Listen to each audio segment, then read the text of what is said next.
ओ डोटे आलो नमस्कार नमस्कार आमा नमस्कार बुवा नमस्कार बजे नमस्कार बज्यौ ढौदिया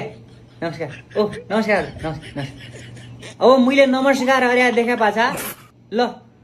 यो हजारीलो नेता पनिबाट आयो मानेबाट सोत्तारे होला म नेता सेता केही नि हुँ पहिला तुम मेरा कुरा सुन म तुमलाई आज केही कुरा भन्न छु यहाँ छ कान खोलबाट सुन कुन भरिया भएपछि यसरी कुन फाल त्यही पाछा मेरा कुरा सुन मजाले अझ यही कान सुनबाट अर्को कानबाटै उडाउने काम चाहिँ जुन अरे प्लिज म हात जोडन्छु तँलाई हेर डोट्यालो दाजुभाइ तथा दिदीबहिनी म दिदीबहिनी भनिसकेपछि त्यहीभित्र मेरो जिउला पढन् नि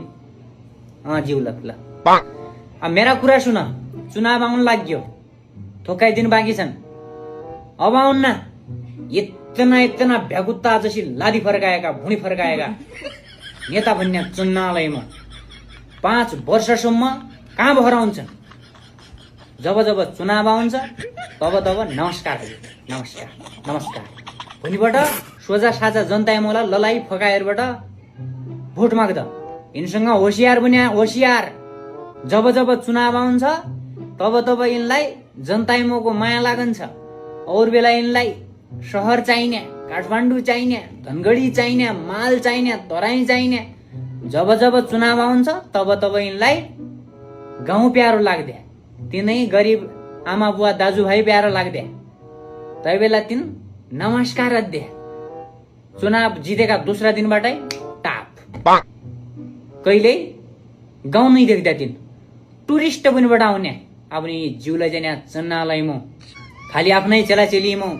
महँगा स्कुल भर्ना आछ काठमाडौँ पढाएछ विदेश पठाएछ चुनाव जितेको 1 वर्षपछि काठमाडौँ घर ल्याएछ धनगढी घर ल्याएछ चेलाचेली बारे विदेश पढाएछ निको खाएछ पातला मान्छे चुनाव जितेर गइसके पाछ भने यति भुँडी बनाउँछन् भ्रष्टाचारहरूबाट इति मोटाउँछन् इतना महल जसा घर ठड्याउँछन् अब नि जिउले जाने चुनावमा जब चुनाव आउँछ तब ओ हजुर नमस्कार म त तुम्रो भतिजो मैले निराया म त तुम्हारी माइजूको दाईको चेलोको चेलीकी फुपूको नाति हुँ क्या निराया भयो मलाई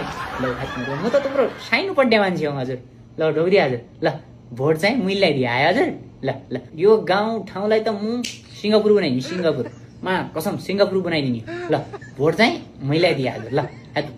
तुम्हारे हाम्रो त बिहा चल्ले हजुर तुम्हारी चेली हामीलाई दिएला भने हाम्रो